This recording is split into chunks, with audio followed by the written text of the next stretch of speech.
በትግራይ ክልል ህጻጽ መጠለያ ካምፕ በተፈጠረው ረሃብ ምክንያት ሰዎች በድብ እየተበሉ ነው ተባለ።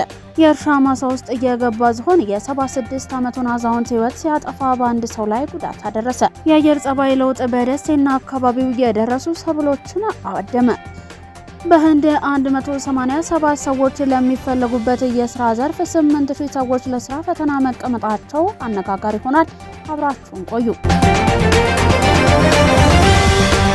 በትግራይ ክልል ህጻጽ መጠለያ ካምፕ በተፈጠረው ረሃብ ምክንያት ሰዎች በድብ እየተበሉ ነው ተባለ። በዛሬው ዕለት በርካቶችን ስሜታዊ ያደረገውና የሶሻል ሚዲያ ተጽዕኖ ፈጣሪዎችን ለድጋፍ ያነሳሳው የህጻጽ ረሃብ ጉዳይ ብዙዎችን እንደጎዳ እየተነገረ ነው። መረጃውን ለኤክስክሉሲቭ ኢትዮጵያ ያደረሱን የውስጥ ምንጮች እንደገለጹት ህጻጽ በትግራይ ሰሜን ምዕራብ ዞን የሚገኝ የስደተኞች መጠለያ ካምፕ ሲሆን በባለፉት ጦርነቶች የተነሳ በርካታ ተፈናቃዮች ተጠልለውበት ይገኛሉ።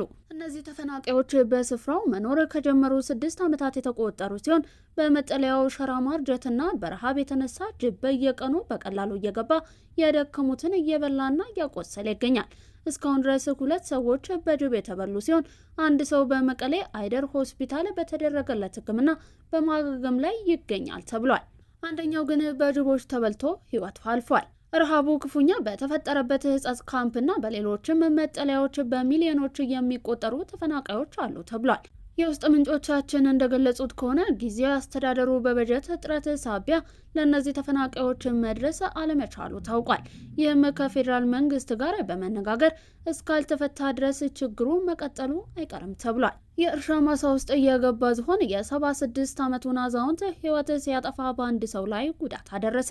በምስራቅ ሐረርጌ ዞን ሐረማያ ወረዳ እርሻ ማሳ ውስጥ እየገባው ዝሆን የአንድ ሰው ህይወት ሲያጠፋ በአንድ ሰው ላይ ጉዳት ማድረሱን ፖሊስ አስታውቋል። የምስራቅ ሐረርጌ ዞን ፖሊስ ዋና መምሪያ የኮሚኒኬሽን ጽህፈት ቤት ኃላፊ ምክትል ኢንስፔክተር ካስዬ አበበ ለብስራት ሬዲዮ እንደተናገሩት በዞኑ ሐረማያ ወረዳ በሊና ቀበሌ ውስጥ ድርጊቱ ተፈጽሟል። የእርሻ ማሳ ውስጥ እየገባው ዝሆን አቶ መሐመድ አህመድ ቱሌ የተባሉትን የ8 ልጆች አባት በኮምቢው ጠልፎ የጣላቸው ከእርሻ ማሳቸው ውስጥ ዝሆኑን ለማውጣት ባደረጉት ጥረት እንደሆነ ገልጸዋል። በኮምቢው አዛውንቱን ጠቅልሎ ከጣላቸው በኋላ በእግሩ ሲረጋግጣቸው የተመለከተው የ20 ዓመት ወጣት አዛውንቱን ከዝሆኑ ጥቃት ለመታደግ ጥረት ሲያደርግ ዝሆኑ ጉዳት አድርሶበት እንደሄደ ገልጸዋል። የአካባቢው ሰዎች ዝሆኑ ስፍራውን ለቆ ከሄደ በኋላ ሲደርሱ የአዛውንቱ ህይወት ያለፈ ሲሆን ጉዳት የደረሰበትን ወጣት ደግሞ በህይወት ያለ በመሆኑ ወዲያው ወደ ሐረማያ ሆስፒታል በማድረስ የሕክምና እርዳታ አግኝቶ በጤንነት ላይ እንደሚገኝ ተገልጿል።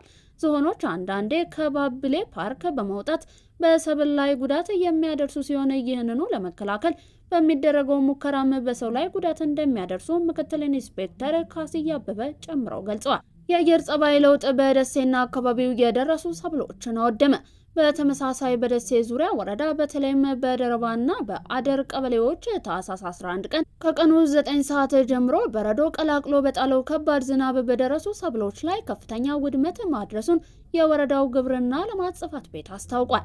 የወረዳው ግብርና ልማት ጽሕፈት ቤት ምክትል ኃላፊ አቶ ሁሴን የሱፍ በረዶ ለመሰብሰብ ደርሰው በነበሩ ሰብሎች ላይ በድንገት በመጣሉ ከፍተኛ ብክነት ማስከተሉን ጠቅሰዋል። ምክትል ኃላፊው አክለውም ሰሞኑን የሚታየው ዝናብ በደረሱ ሰብሎች ላይ ጉዳት እያደረሰ በመሆኑ አርሶ አደሩ ከሰላም ስራዎች በተጨማሪ የደረሱ ሰብሎችን በተደራጀ ሁኔታ በመሰብሰብ የሚደርሰውን ተጨማሪ ውድመት እንዲከላከል ጥሪ አቅርበዋል።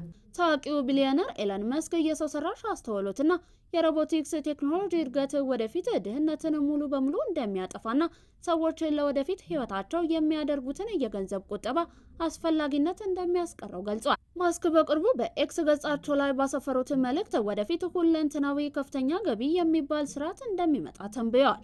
ይህ ማለት በቴክኖሎጂ አማካኝነት የሚመነጨው ሀብትና ምርት ለሰው ልጆች ሁሉ በበቂ ሁኔታ ስለሚተርፍ ባህላዊው የስራ ባህል አስፈላጊነቱ ቀርቶ ስራ በሰዎች ፍላጎት ላይ ብቻ የተመሰረተ ምርጫ ይሆናል ብሏል። ይህ አስተያየት የተሰጠው ታዋቂው የኢንቨስትመንት ባለሙያ ሬዳይሎ ለወጣት አሜሪካውያን አዲስ የቁጠባ አካውንት መከፈት አለበት በሚል ላቀረቡት ሀሳብ ምላሽ ነው።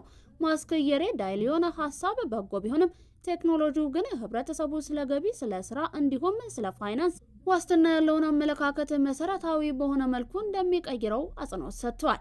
በተጨማሪም ማስክ ማሽኖች አብዛኞቹን ስራዎች በሚረከቡበት በዚያ ዘመን የሰው ልጆች የህይወት ትርጉሙን እንዴት ሊያገኝ እንደሚችል ትልቅ ጥያቄ መሆኑን ጠቁሟል።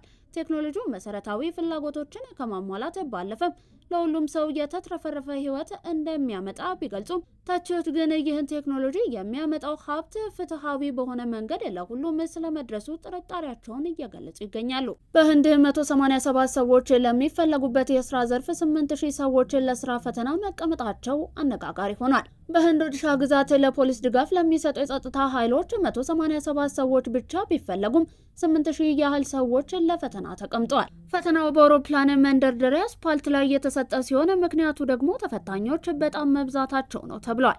ፈተናው በክፍት ቦታ ላይ ሲሰጥም ተፈታኞችን ለመቆጣጠር ድሮን ጥቅም ላይ ውሏል። ለፈተናው ከ10,000 በላይ ሰዎች መመዝገባቸው ሲነገር በፈተናው ዕለት የተገኙት 8,000 ያህሉ ናቸው ተብሏል። ምንም እንኳን ለስራው ብቁ ለመሆን 5ኛ ክፍልን መጨረስ በቂ ነው ቢባልም በርከት ያሉ የመጀመሪያና ከዛ በላይ ያሉ ዲግሪዎች ያሏቸው ሰዎች መመዝገብ እድሜያቸውን ከ24 ዓመት በታች ነው። 18 በመቶ ያህሉ ስራ አጥ በሆነባት ህንድ ስራ ማግኘት ቀላል እንዳልሆነ ማሳያ ነው ተብሏል።